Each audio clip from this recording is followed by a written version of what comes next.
সংসদ সদস্যদের শপথ গ্রহণ অনুষ্ঠান সাধারণত হয় গাম্ভীর্যপূর্ণ, আনুষ্ঠানিক ও প্রোটোকল নির্ভর। কিন্তু এবার সেই আনুষ্ঠানিকতার ভেতরেও কিছু দৃশ্য সামাজিক যোগাযোগ মাধ্যমে রীতিমতো রগড়ের খোরাক জুগিয়েছে। কারো দৌড়, কারো দেরি করে আসা, কারো মন্তব্য, সবকিছু মিলিয়ে শপথ অনুষ্ঠান পরিণত হয়েছে আলোচনার কেন্দ্রবিন্দুতে। তবে এইসব মুহূর্তের ভিড়ে সবচেয়ে বেশি নজর কেড়েছে কুমিল্লা ৪ আসন থেকে নির্বাচিত জাতীয় নাগরিক পার্টি এনসিপির তরুণ সংসদ সদস্য হাসনাত আব্দুল্লাহর সবুজ জার্সি।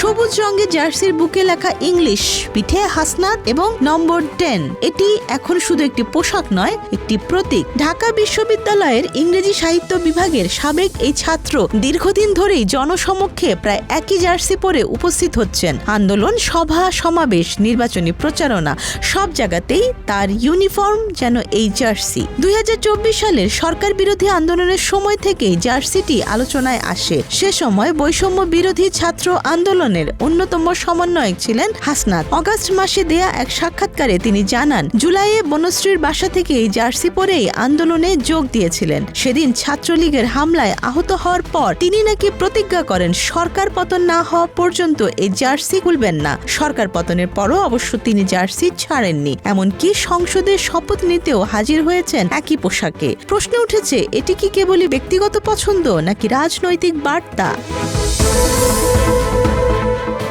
বিশ্বে এমন উদাহরণ নতুন নয়।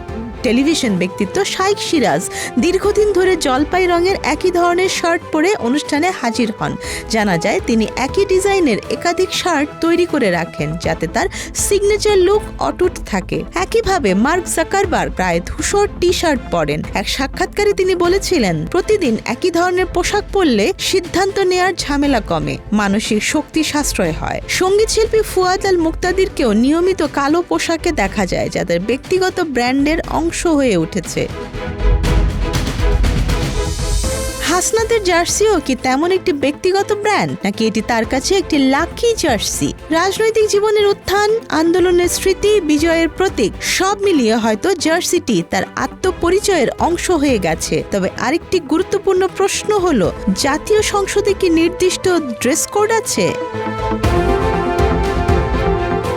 বাংলাদেশের জাতীয় সংসদে এখন পর্যন্ত সুনির্দিষ্ট কোনো ড্রেস কোড প্রণয়ন করা হয়নি। ইতিহাস ঘাটলে দেখা যায়, স্বাধীনতার পরের সংসদে ঝালকাঠি, নলছিটি আসনের সংসদ সদস্য আব্দুল মুকিম হাওলাদার লুঙ্গি পরে অধিবেশনে যেতেন। তখন সংসদ নেতা ও প্রধানমন্ত্রী ছিলেন শেখ মুজিবুর রহমান। এক পর্যায়ে সংসদে লুঙ্গি পরা নিয়ে আপত্তি উঠেছিল। একজন এমপি পয়েন্ট অব অর্ডারে দাঁড়িয়ে সংসদের ড্রেস কোডের বিষয়টি তুললেন। সংসদের মতো রাষ্ট্রীয় গুরুত্বপূর্ণ জায়গায় লুঙ্গি পরে আসা যায় কিনা সেই প্রশ্নও রাখলেন। শেখ মুজিবুর রহমান প্রায় চূড়ান্ত করে ফেলেছিলেন সংসদে লুঙ্গি নিষিদ্ধ করার ব্যাপারে। আব্দুল মুকিম সংসদ নেতাকে উদ্দেশ্য করে বলেন, মুই ঠোঙ্গার মধ্যে হানতে পারবো না, আপনি আইন ফাইন যা করেন ওসব হবে না। সংসদ নেতার উদ্দেশ্যে মুকিম হাওলাদার বলেন, তিনি লুঙ্গি পরেন, এটা জেনেই তো তাকে নমিনেশন দেয়া হয়েছে। এখন এমপি হওয়ার পর তাকে কেন প্যান্ট পরতে হবে?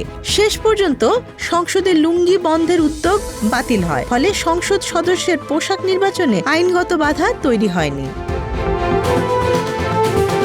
বাংলাদেশের রাজনৈতিক সাংস্কৃতিক ইতিহাসে লুঙ্গিও একটি গুরুত্বপূর্ণ প্রতীক। মৌলানা ভাসানী সর্বত্র লুঙ্গি পরতেন। সাহিত্যিক চিন্তক ফরাদ মাজারকে ঘিরেও লুঙ্গি একটি পরিচয়ের অংশ হয়ে উঠেছিল। এমনকি ১৯৮৬ সালে জাতিসংঘে বাংলাদেশের একজন প্রতিনিধি লুঙ্গি পাঞ্জাবি পরে অধিবেশনে যোগ দিয়েছেন বলে সংবাদ মাধ্যমে প্রকাশিত হয়।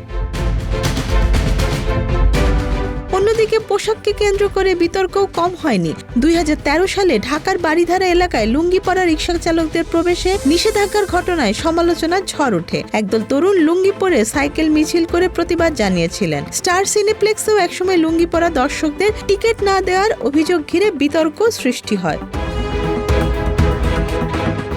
এসব উদাহরণ মনে করিয়ে দেয়, পোশাক কেবল কাপড় নয়, এটি পরিচয়, রাজনীতি, শ্রেণী ও সংস্কৃতির বহিঃপ্রকাশ। সংসদ সদস্য হাসনাত আব্দুল্লাহ জার্সিও তাই কেবল একটি ক্যাজুয়াল পোশাক নয়, এটি আন্দোলনের স্মৃতি, তরুণ রাজনীতির প্রতীক এবং হয়তো প্রতিষ্ঠিত রাজনৈতিক সংস্কৃতির প্রতি এক নীরব চ্যালেঞ্জ। তবে শেষ পর্যন্ত প্রশ্নটি থেকে যায়, পোশাক নয়, কাজই কি আসল পরিচয় নয়? জার্সি কিংবা লুঙ্গি যাই হোক না কেন, একজন নির্বাচিত প্রতিনিধির মূল্যায়ন হওয়া উচিত তার নীতি, দক্ষতা এবং জনগণের প্রতি দায়বদ্ধতার ভিত্তিতে। সংসদের মর্যাদা রক্ষা হোক পোশাকে নয়, কার্যকর নেতৃত্বে।